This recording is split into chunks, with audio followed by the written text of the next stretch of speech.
talk about what makes neurons unique. And here, I really apologize in advance.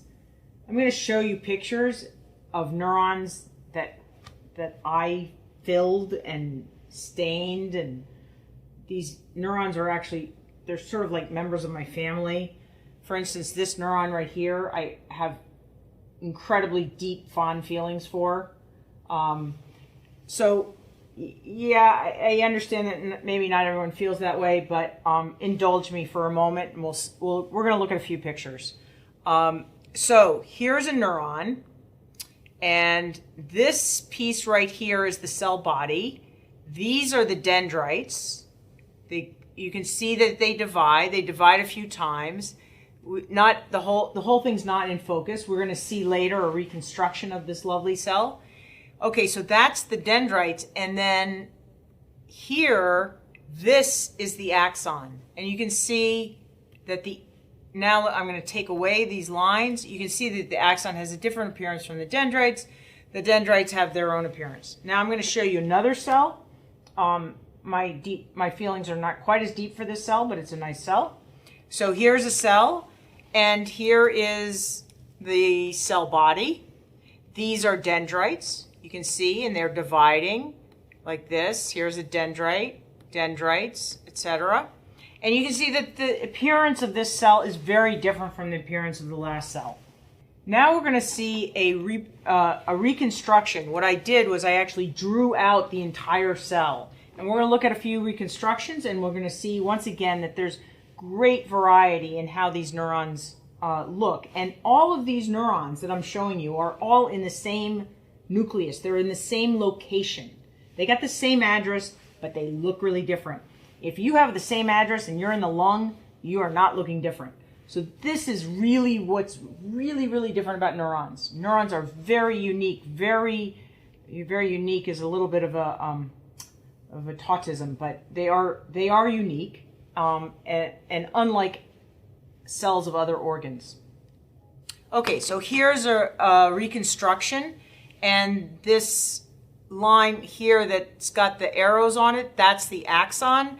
The rest of this is the dendritic arbor. And you can see that the dendritic arbor gives you an area. This is where the neuron is collecting information from. Okay, so the dendrites are taking information in, and this entire arbor describes a volume from which the neuron will listen to information. Here's a different looking cell. This is in fact my deeply fond cell, 451. Okay, so here's this cell, and it's a beautiful cell. It's got a very large dendritic arbor. It's listening to a lot of cells, and then it also has an axon, which is not shown on this reconstruction.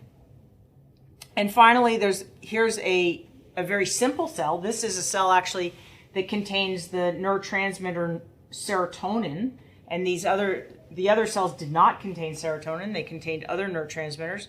And you can see in this reconstruction, it's a pretty simple cell. There are only 2 primary dendrites, and they only divide a few times. So there's not that huge arbor. There's not that very delicate or elaborated arbor.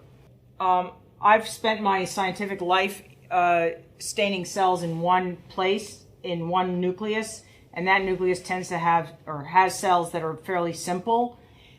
In contrast, we know that there are other cells that are very complex, and this is one that I thank Giorgio Grasselli for. This is a Purkinje cell in the cerebellum, and you can see that it has a very elaborate dendritic arbor.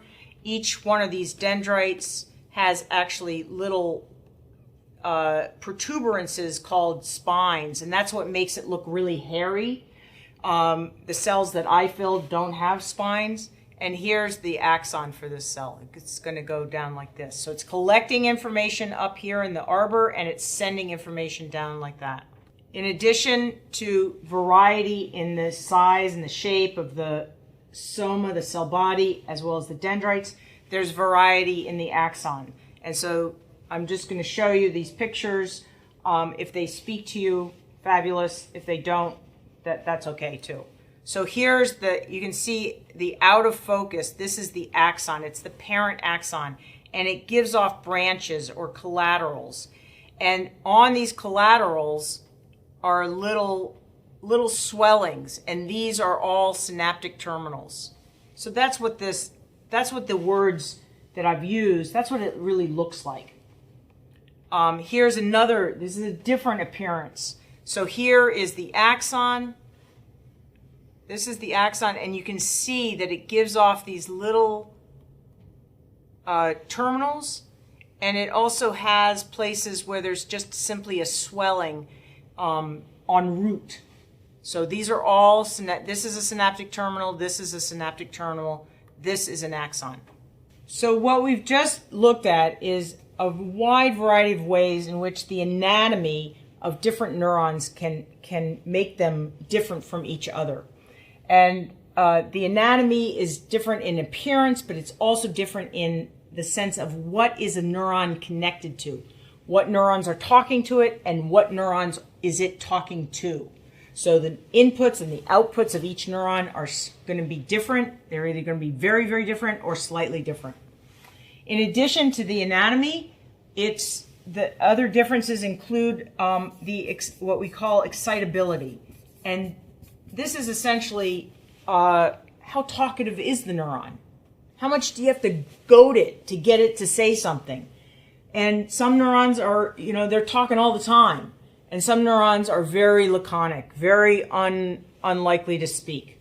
And so whether a neuron is very very likely or very unlikely to fire action potentials, this is another way in which different neurons are different from each other.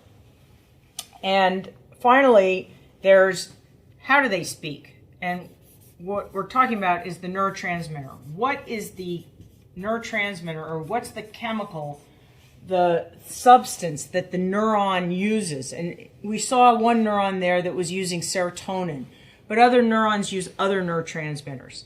And we can think about this, rather than go through the different neurotransmitters, we can think about this as, what can you say? Well, some neurons can say yes, yes, yes, yes. Some neurons say no, no, no, no. Some neurons kind of hem and haw before they say maybe, probably, or questionable. So there's a difference in both speed, whether something's fast or slow, and also whether it's affirmative or negative. So yes or no, and how fast does it take you to get to yes or no versus negative. Neurons differ in all these various ways, and that's why neurons, to me, they're as different as all the stars in the sky. Everyone's its own self. In the next segment, we're going to look at the support staff. What enables neurons to shine like the stars in the sky? And they need a lot of support.